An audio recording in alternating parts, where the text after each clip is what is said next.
இந்த நேரத்திலே மதுரை வீர சாமியினுடைய முழுமையான அனுகிரகத்தை பெற்றுக் கொள்வதற்கு அனைவரும் யாகசாலைக்கு முன் வருமாறு அன்போடு கேட்டுக் கொள்கிறோம்.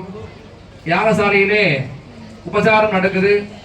நீங்க எங்க போனாலுமே பூஜை ஆரம்பிக்கும் பொழுது ஹரஹர நம பார்வதி பதி சொல்லிதான் ஆரம்பிப்பாங்க. எல்லாத்துக்கும் தெரியும். நம்ம என்ன சொல்லுவோம் அப்படின்னா ஹரஹர மகாதேவான்னு சொல்வது வழக்கம். எதனால அப்படி சொல்றோம்னா, திருக்கைலாயத்துல நாவில்லாத மணி ஒன்று இருக்கும்.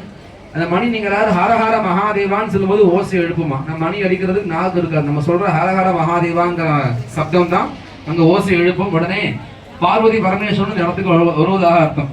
ஆனா எங்க போய் நீங்க கேட்டாலும் நீங்க ஹரஹர மகாதேவான்னு சொல்லிருங்க. அப்படி சொல்லுங்க எல்லாரும். அப்படின்னா ஹரஹர நம பார்வதி பதரே ஹரஹர மகாதேவா.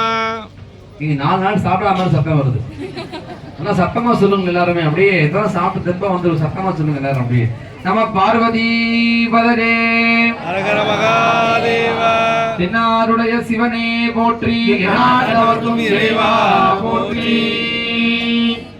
உண்ணாமூளை உமையாளோடும் உடனாகிய ஒருவன் பெண்ணாகிய பெருமான் மலை திருமாவணி திகழ மண்ணாந்தன அருவி தீரல் மழலை முழவு அதிரும் அண்ணாமலை தொழுவார் வீணை பழுவா வண்ணம் அருமே.